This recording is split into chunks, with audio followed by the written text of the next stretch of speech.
Hi, today we're in Royal Hillsborough. We are now in Northern Ireland. We had some problems night before last with our fridge. It wasn't cooling, and then we had a kind of burning smell. So we took it to someone to get repaired. They were able to fix it for us temporarily so it will keep going, but they couldn't do a service, which is what they said we really need. It needs to be serviced once a year, and the person that would have had the motorhome before us hardly used it, and it's 10 years old, so they said... Well, it's 14 years old. 14 years old. Yeah. And basically he probably never serviced it. Yeah. But when we bought it, it only had like 40,000 Ks on it, so we can live with that. it's sort of understandable, but look, that's all right. And I think because we know because we don't go into caravan parks where there's an electric hookup.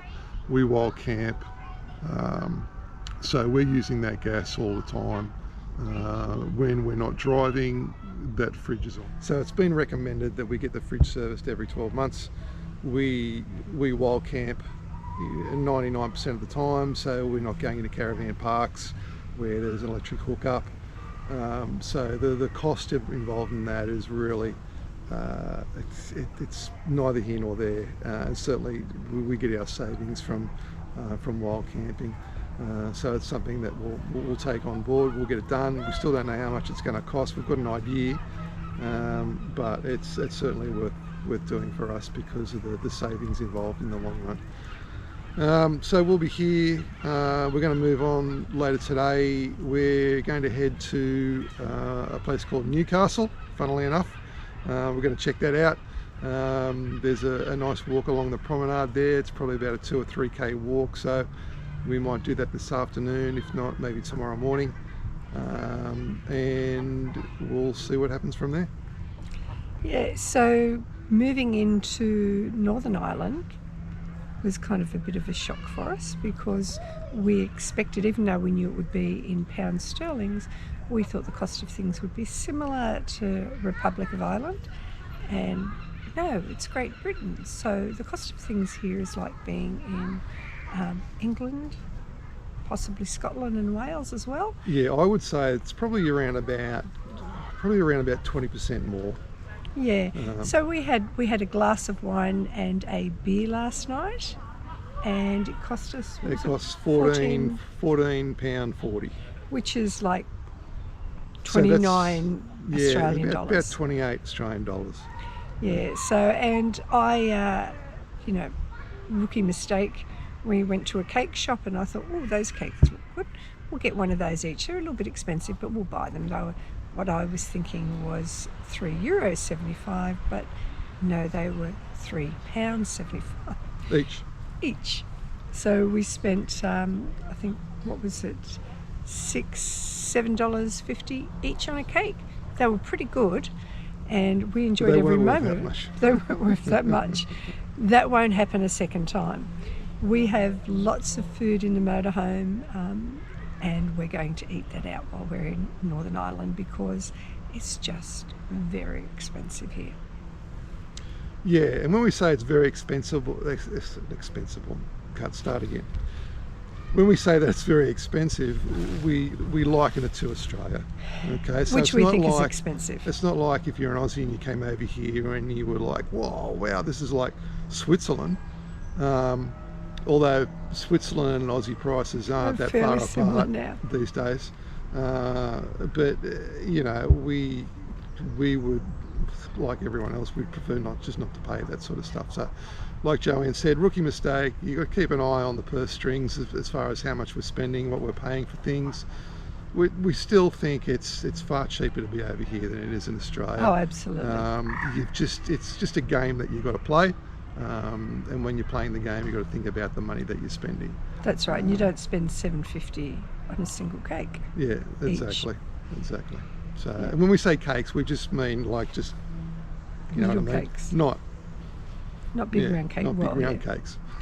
Yeah.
When you come to Ireland, there are two things you need to bring.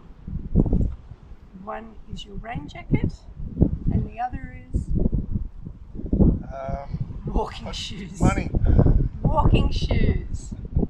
So when we came to Ireland, we had no idea how many beautiful walks there would be. It's really taken us by surprise. I love to walk. I do a lot of walking back home.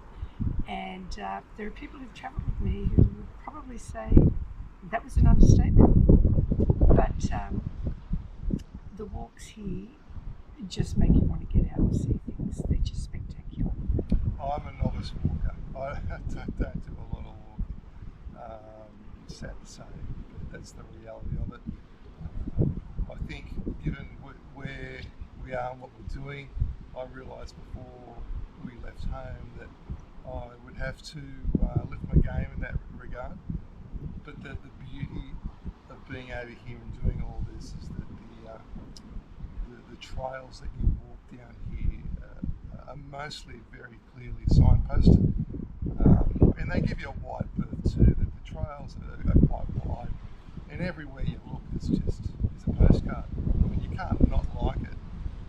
I think Joanne's been easing the whole thing into the walks for me gently. There is an app that we've downloaded called All Trails. Those of you who walk on a regular basis probably know it, but it's new to me because, as I said, I don't walk that much. But from someone who's a novice at this, I am blown away by the return on investment. Let's just say it's the walks are just stunning. They really are. In the app, will give you a description of the walk too, so you can decide whether you want an easy one or a moderate one or a hard one. Obviously, I haven't done any hard ones yet. I think I'll have to build up to that. But as I said, the walks are stunning. They really are, and really enjoying being out here, particularly on a sunny day like this. It hasn't rained yet today, but no doubt it will at some point. But that's great, and we've noticed too that the locals will come out even when it's pouring rain. They will come out. If they want to go for a walk, they'll just put their wet weather gear on. They'll still go for a walk. So we're a bit like that too now, though. We've become acclimatised. We don't not go out because it's raining. Because if you don't go out because it's raining,